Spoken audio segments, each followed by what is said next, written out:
It's 10 o'clock a.m. and this is Observer Radio News. I'm Ryan English with Tara Losinksi and Natalie Samson. In the weather, it's 10 degrees and sunny outside our East York studios. Now to our top stories.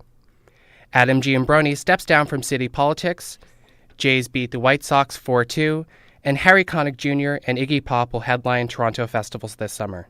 Now to our top story. Politics aren't the first thing that come to mind for most people when they think of Adam Giambrone. The 33-year-old city councillor stepped into the race for Toronto mayor back in February, but quickly resigned following a sex scandal involving a 20-year-old woman. According to the CBC, Giambrone will not run again for city councillor during the election this fall. Until then, he plans to keep his position as TTC chair. Kevin Beaulieu, Giambrone's executive assistant, plans to run in the TTC chair's ward, Davenport 18, in November, the CBC has reported. The race to become the city's next mayor is beginning to heat up, with the newest candidate looking to ride the rocket into office. Adam Giambrone officially launched his bid last night. But as Observer Radio News' John Spratt reports, his campaign has some residents seeing red. At Centennial College, it was like a scene out of a rock concert as embattled TTC chairman Adam Giambrone officially declared his candidacy. He addressed screaming supporters inside the jam-packed Revival nightclub on College Street. Giambrone says it's time for a mayor who works with Torontonians to plan for the future. We know what has to be done today to make Toronto the city we want it to be tomorrow. That's why I'm running for mayor. There's an old saying, 20 years from now you'll be more disappointed by the things that you didn't do than by the things that you did do. So let's get to work and map out our future together. That's why I'm running for mayor. But the positive vibes inside the club didn't carry outside, where a group of angry citizens protested the announcement. Neighborhood resident Steve Barboza says Giambrone's left a trail of broken promises over his last 8 years as a city councillor. He lied about bike lanes. He lied about cutting down 7 healthy trees, which he cut down 2 of them. And probably one of the worst things is he took away my neighbor's handicap parking spot and said he no longer needed it. When in fact my neighbor bought the house on Lansdowne because his brother needed the handicap parking spot. Giambrone is 32 years old. He'll face tough competition in his campaign to lead Toronto. Former Deputy Premier George Smitherman is leading in early polls. John Spratt, Observer Radio News, Toronto. If you're a cyclist in downtown Toronto, you might just be in luck. The city plans to build meter-wide bicycle-only lanes along University running from Wellesley Street southbound to Richmond Street west, according to the Toronto Star. The city is trying out the cyclist-friendly project for 3 months over the summer. If the project is approved by Public Works, the vote will go before council as early as May. The bicycle-only lanes are the first in Toronto's history. If the summer-long project is a hit, the city will consider building other lanes throughout the city, the Toronto Star has reported. 2010 just hasn't been a good year for Toyota. According to the Associated Press, the Japanese car company has stopped selling its Lexus GX460, following reports that the vehicle is in danger of crashing when making turns. Consumer Reports said that during test drives, the SUV turned over almost completely before its automatic control kicked in. Fresh on the heels of its recent safety recall involving sticky gas pedals, Toyota has stopped selling the SUV while it investigates the problem. Around 5,000 of the Lexus GX460 models have been sold since they went on the market 3 months ago. An earthquake in northwest China has left hundreds dead and thousands injured. According to the New York Times, a 7.1 magnitude earthquake hit at about 8 a.m. in Qinghai province. 300 have been reported dead and over 8,000 are injured in the predominantly Tibetan area. 3,000 troops and 700 paramilitary officers are in the region to help cope with the tragedy, according to the New York Times. And that's it for me. Now here's Tara with sports. Thanks, Ryan. And here's what's happening in sports. The Jays held on for a 4-2 win over the Chicago White Sox last night in their second game of the Major League season. Toronto pitcher Ray Romero came close to the second hitless outing in franchise history, only to give it up in the 8th to a hit by former Blue Jay Alex Rios.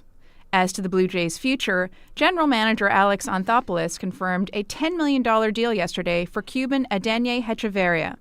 The 21-year-old right-handed hitter is expected to fulfill Toronto's shortstop shortcomings over the next 4 years. From the bottom of the league to the top of the draft, the Oilers are looking at the opportunity to acquire fresh talent after winning number 1 pick in the NHL draft lottery last night. Edmonton finished bottom of the league and the Western Conference, just 8 points behind the Leafs, who were last in the East. Of the 14 teams eligible for the lottery, the Oilers will get the first dibs on top-ranking prospects Tyler Seguin and Taylor Hall. First round of the playoffs begins tonight.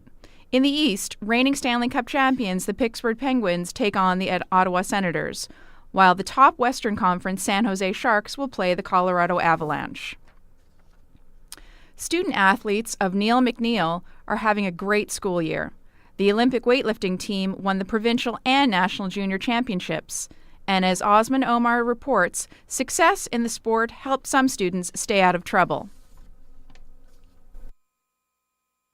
16-year-old Carl Applicador trains with free weights regularly. The East York team is a member of the Neil McNeil High School Olympic weightlifting team.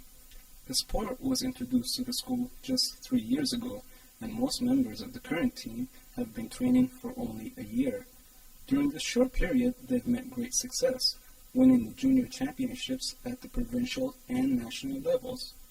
Applicador said the sport helped him stay out of trouble. At the end of the day, if I'm having a bad day, I can just come to the sport and let out just work out, get all that anger out of the inside.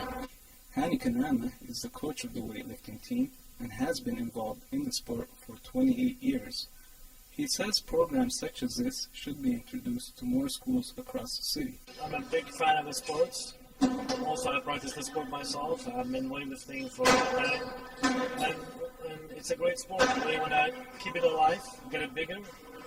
And the best way to do it for the high schools. And, by doing that, we're helping some kids, to get involved in the sport and get their head straight also. Stay in school and stay in the sports. Osman Omar, Observer Radio News, Toronto.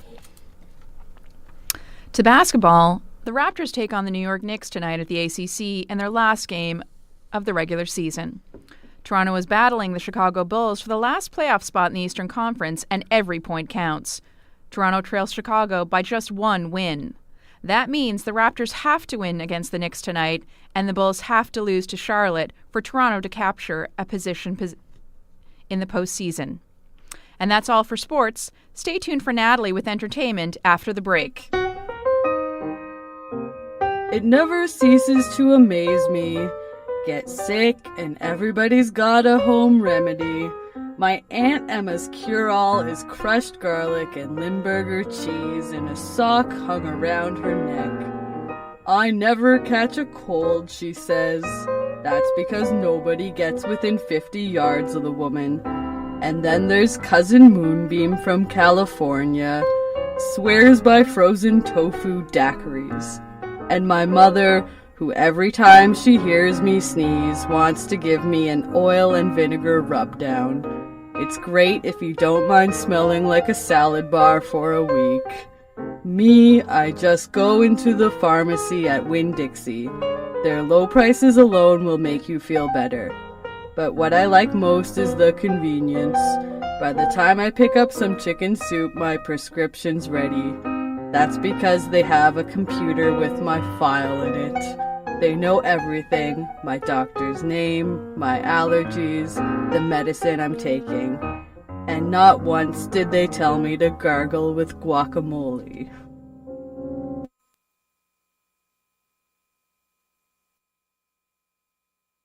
Look out, Ladies and Punks, Harry Connick Jr. and Iggy Pop are coming to Toronto this summer. Organizers announced yesterday that Connick will headline this year's TD Toronto Jazz Festival. The crooner will play the Cannon Theatre on June 27th. If you prefer your music with a little less swoon and a little more swagger, you might want to check out Iggy Pop and the Stooges at this year's North by Northeast Festival. Iggy and his band will play a free show at Yonge and Dundas Square on June 19th. A local Toronto theatre is staging a play that brings a historic Black icon back to life. The play is called I, Marcus Garvey. It recounts the life of the Jamaican national icon and his struggle for Black independence. Director Roma Spencer says the play will help Canadians understand the importance of Black History Month. Observer Radio News' Jacqueline Delange reports. The chorus of I, Marcus Garvey speaks a language that's unfamiliar to most Canadians. Director Roma Spencer says it's the language of slavery and it can still be heard today. In the play, he talks about going to Panama and meeting with the workers there, the sugarcane workers, and up to today as we speak, sugarcane workers, Haitian sugarcane workers in Santo Domingo are treated as slaves. Spencer wants to show Canadian audiences that racial inequality still exists in other parts of the world. She says Garvey's struggle for Black freedom also applies to Canadians of Caribbean descent, including Spencer herself. Spencer founded Theatre Archipelago, which specializes in Caribbean theatre. She says she created Theatre Archipelago because almost no Caribbean theatre exists in Toronto. As an artist in this city, I feel the need that I have to go there and create my own work, create that kind of independence, similar to what it is Garvey talks about in having independence as Black people. Spencer says that all Canadians can relate to Garvey's struggle for an independent identity. She hopes that Canadians of all backgrounds will come out to see the show. Jacqueline Delange, Observer Radio News, Toronto. Well, it turns out Nova Scotia residents paid for Paul McCartney's gig last summer, whether they bought a ticket or not. Taxpayers shelled out around $600,000 to pay for McCartney's Halifax concert. Premier Darrell Dexter said yesterday that most of the money went towards marketing and logistics. The government also put up a $3.5 million guarantee to cover McCartney's performance fee. The province was on the hook for this money if ticket sales had flopped. Fortunately for Dexter, more than 40,000 people showed up for the concert at Halifax Common last July. That's it for entertainment. Now back to Ryan with the wrap. Thanks, Natalie. And that's the news for now. For more news, visit torontoobserver.ca. On behalf of all of us here at Observer Radio News, thanks for listening and have a great day.